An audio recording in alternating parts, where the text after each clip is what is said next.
Hello dear viewers, this is a video and the very first video regarding democratic politics of class 10th, and I have decided to teach you all through my videos because there are very less time before the examination, so I have decided to start through this mode. Here the very first chapter is the power sharing, and the power sharing in different divisions of communities or power sharing in different people. So the very first thing which we have to learn in this chapter is about the power sharing in different communities of two countries. NCERT has chosen the two countries where the power are exercised from different communities and the communities which are in majority. यहाँ पर NCERT ने दो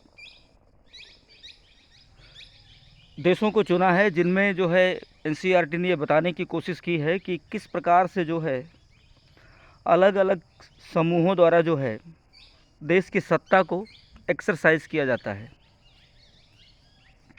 और जो पहली country चुनी है वो एक यूरोप का देश है जिसका नाम है बेल्जियम और उसकी राजधानी है ब्रुसेल्स। यहाँ पर आप देख सकते हो राजधानी क्षेत्र जो है, यहाँ पर आप देख सकते हो ये जो है आपका राजधानी क्षेत्र है जो ब्रुसेल्स है, और इसमें ये जो येलो रीजन है यहाँ पर कौन से लोग रहते हैं? यहाँ पर डच स्पीकिंग लोग रहते हैं। इस येलो रीजन में जो नीदरलैंड के इसके उत्तर में नीदरलैंड पड़ता है, आगे आपको इस स्लाइड में ही बताया जाएगा, आगे की स्लाइड में बताया जाएगा। इसके उत्तर में, इसके नॉर्थ में नीदरलैंड पड़ता है, इस साइड में जो है जर्मनी पड़ता है, इस साइड में जो है जर्मनी पड़ता है, और इधर फ्रांस पड़ता है, इस साइड में फ्रांस पड़ता है। तो जो देश जिधर नज़दीक में हैं उनका असर अर्थात उनके द्वारा बोली जाने वाली लैंग्वेज का असर यहाँ बेल्जियम में भी है। इसीलिए यहाँ पर जो येलोइश रीजन है, जहाँ पर जो येलोइश रीजन आपको दिख रहा है, ये येलोइश रीजन आपको जो दिख रहा है, यहाँ पर येलोइश रीजन में डच लोग जो डच लैंग्वेज बोलते हैं, क्योंकि उधर ऊपर नीदरलैंड है, नीदरलैंड के लोग जो है डच लैंग्वेज बोलते हैं। यहाँ पश्चिम में जो है कौन सी लैंग्वेज बोली जाती है? यहाँ नीचे जो डार्क रेड है, यहाँ पर जो है फ्रेंच लैंग्वेज बोली जाती है क्योंकि इसके बगल में फ्रांस है, और यहाँ पर जर्मन लैंग्वेज बोली जाती है क्योंकि इसके बगल में जर्मनी है। तो इनका असर तो ऑब्वियसली ही रहेगा ना, इतना तो क्लियर है ही आप लोगों को। और बस ये बताना था कि ये जो ज्योग्राफी है, ज्योग्राफिकल जो है स्ट्रक्चर है बेल्जियम का, यहाँ पर कौन कौन सी लैंग्वेज बेसिकली बोली जाती हैं और इनका क्या असर है। और जो राजधानी ब्रुसेल्स है, राजधानी ब्रुसेल्स है, वहाँ का क्या सीन है?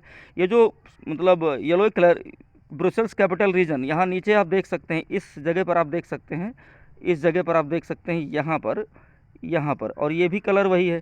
ये कैपिटल रीजन है जो ब्रुसेल्स है। यहाँ पर किस प्रकार की लैंग्वेज बोली जाती है ये आपको आगे की स्लाइड में हम बताते हैं। तो एरियाज विच आर डार्क और फ्रेंच स्पीकिंग, मतलब जो रेड कलर का जोन है वो 40% लोग हैं जो फ्रेंच लैंग्वेज बोलते हैं। Having less geographical area are in minority, और ये आप देख सकते हैं कि जो जोग्राफिकल एरिया है इनकी बहुत कम है in comparison of yellow region. This region is less than yellow. तो ये लोग जो हैं वो 40% हैं और 40% लोग यहाँ पर फ्रेंच बोलते हैं। आगे अगर बात करें हम एरियाज विच आर येलो, जिसको हम फ्लेमिश कहते हैं, ये लोग डच बोलते हैं, ये डच स्पीकिंग लोग हैं। ध्यान से देखिएगा, ये लोग जो है डच स्पीकिंग लोग हैं, ये जो है डच स्पीकिंग लोग हैं।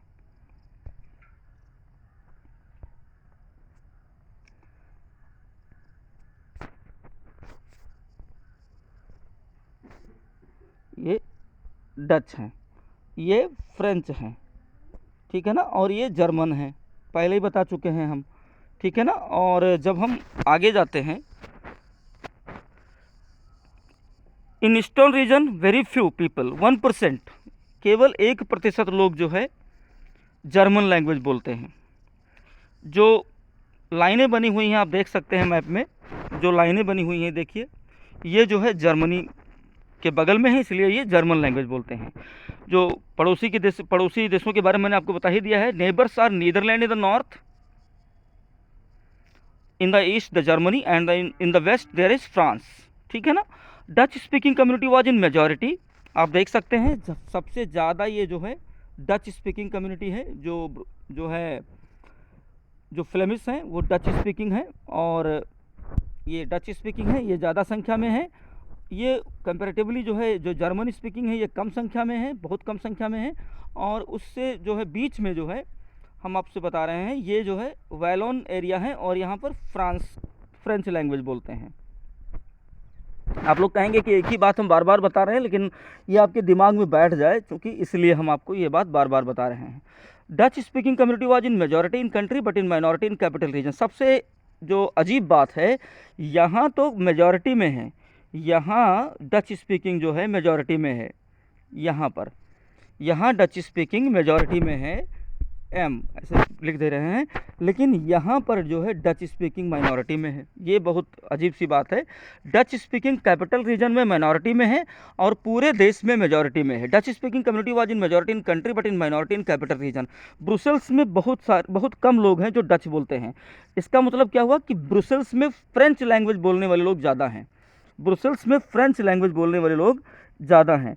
लिखा हुआ है कि 80% people speak in French while 20% are Dutch, ठीक है ना। 80% लोग जो ब्रुसेल्स कैपिटल रीजन में 80% लोग जो है क्या बोलते हैं, फ्रेंच लैंग्वेज बोलते हैं, और 20% लोग डच लैंग्वेज बोलते हैं। अजीब सी बात है। और यही जो है वहाँ की पॉलिटिकल कंडीशन को डिसाइड करती है, यही बात वहाँ की पॉलिटिकल कंडीशन को डिसाइड करती है। French speakers were less developed so this created tension between both. क्योंकि अब देखिए फ्रेंच लैंग्वेज जो कि सेकंड जो है मेजर ग्रुप है, सबसे कम तो जर्मन है, ये जो है कम डेवलप्ड हैं। फ्रेंच चूँकि ज़्यादा संख्या में होते हुए भी कैपिटल रीजन में ये कम डेवलप्ड हैं, और डच चूँकि कम संख्या में होते हुए भी ज़्यादा डेवलप्ड हैं। है अजीब बात या नहीं। डच चूँकि कैपिटल रीजन में ब्रुसेल्स में कम है और ये जो है ज़्यादा डेवलप्ड हैं। और ध्यान से इस सेंटेंस को सुनिएगा। और फ्रेंच चूँकि कम संख्या में है, लेकिन देखा जाए तो फ्रेंच जो है मतलब सेकंड मोस्ट मेजॉरिटी ग्रुप है, लेकिन सबसे बड़ी दिक्कत यह है कि कैपिटल रीजन में फ्रेंच ज़्यादा है और कैपिटल रीजन में ये मेजॉरिटी है। कैपिटल रीजन में आप बुक पढ़ेंगे तब आपको पता चलेगा ठीक से, कैपिटल रीजन में ये मेजॉरिटी में है, लेकिन बाकी जगहों पर ये सेकंड मोस्ट मेजॉरिटी है, सबसे कम जो है जर्मन है। और यही वजह है कि यहाँ पर जो है पॉलिटिकल काओस पैदा होता है, पॉलिटिकल राजनीतिक अस्थिरता पैदा होती है, और जो व्यवस्थाएं हैं, जो बेल्जियम में जो व्यवस्थाएं हैं वो जो है डचेस को कम मिल रही हैं, ठीक है ना। मेरे ख्याल से आप लोगों को समझ में आ गया होगा। अब आगे बात करते हैं कुछ ऐसी ही कंडीशन जो है, अब लैंग्वेज बेस्ड कम्युनिटी के बारे में मैंने आपको बता ही दिया है। अब ऐसी ही कुछ कंडीशन जो है श्रीलंका की है। अब श्रीलंका में देखिए, पहले आप मैप देख लीजिए। श्रीलंका में एक एरिया है सबसे जो नॉर्थ में सैफरॉन कलर का दिख रहा है, इस एरिया को हम कहेंगे ये एरिया जो है जाफना, ये एरिया जो है जाफना का एरिया है। ये एरिया लिखा हुआ है जो नॉर्थ में वो जाफना है, और ट्राइंकोमाली है, और ये बैटरी कालोवा है, और ये कोलंबो है जो राजधानी हुआ करता था श्रीलंका का, और ये कैंडी है।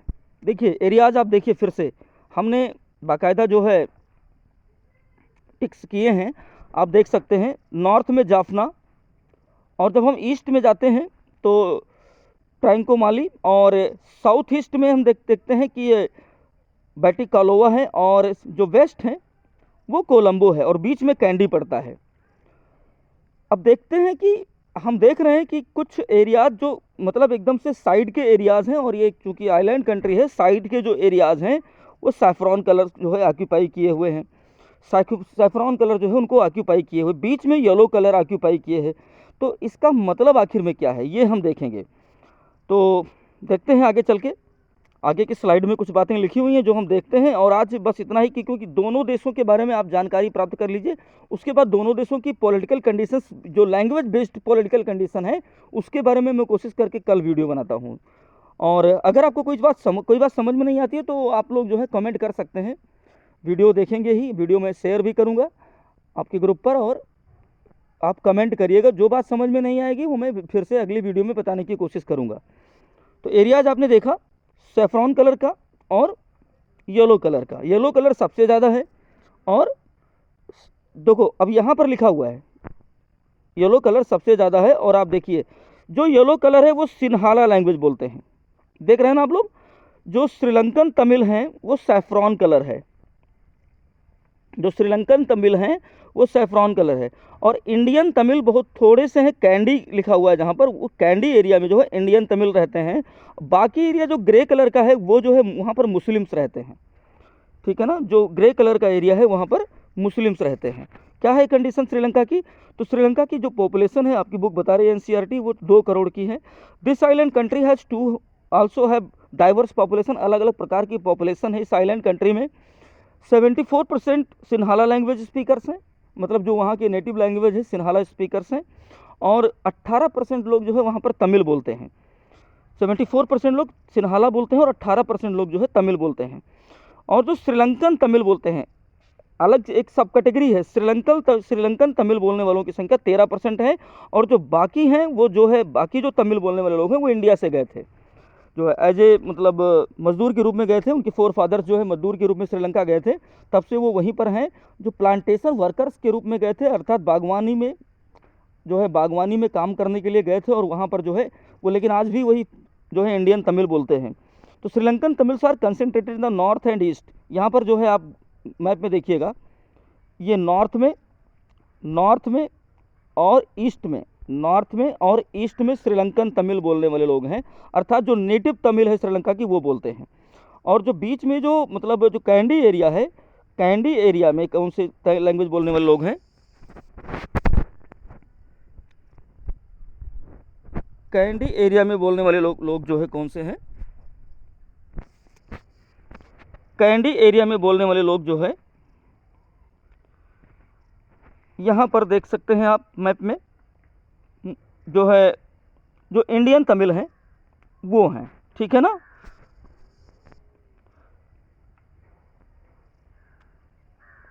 तो सिन्हाला और बुद्धिस्ट, सबसे ज़्यादा ज़रूरी जानना ये है आपके लिए, सिन्हाला जो है ये बौद्ध धर्म एक्सरसाइज करते हैं, और ये मेजॉरिटी में है। जो येलो कलर ऑक्यूपाई किए हुए हैं वो सिन्हाला स्पीकर्स हैं, और येलो कलर में जो है ये सब बुद्धिस्ट हैं। और तमिल जो लैंग्वेज बोलते हैं वो या तो हिंदू हैं या फिर मुस्लिम हैं। और ये और एक इन्फॉर्मेशन, एडेड इन्फॉर्मेशन है कि 7% लोग क्रिश्चियन हैं जो तमिल हैं और सिन्हालाज हैं। तो ये था इंट्रोडक्शन दोनों ही कंट्रीज़ का, जो लैंग्वेज बेस्ड जो है कम्युनिटीज़ हैं और लैंग्वेज बेस्ड वहाँ की पॉलिटिकल कंडीशन है। सबसे पहले इनका जो है इंट्रोडक्शन आवश्यक था। कल की वीडियो में मैं आपको बताऊंगा कि यहाँ की पॉलिटिकल कंडीशन आखिर तय कैसे होती है लैंग्वेज के आधार पर।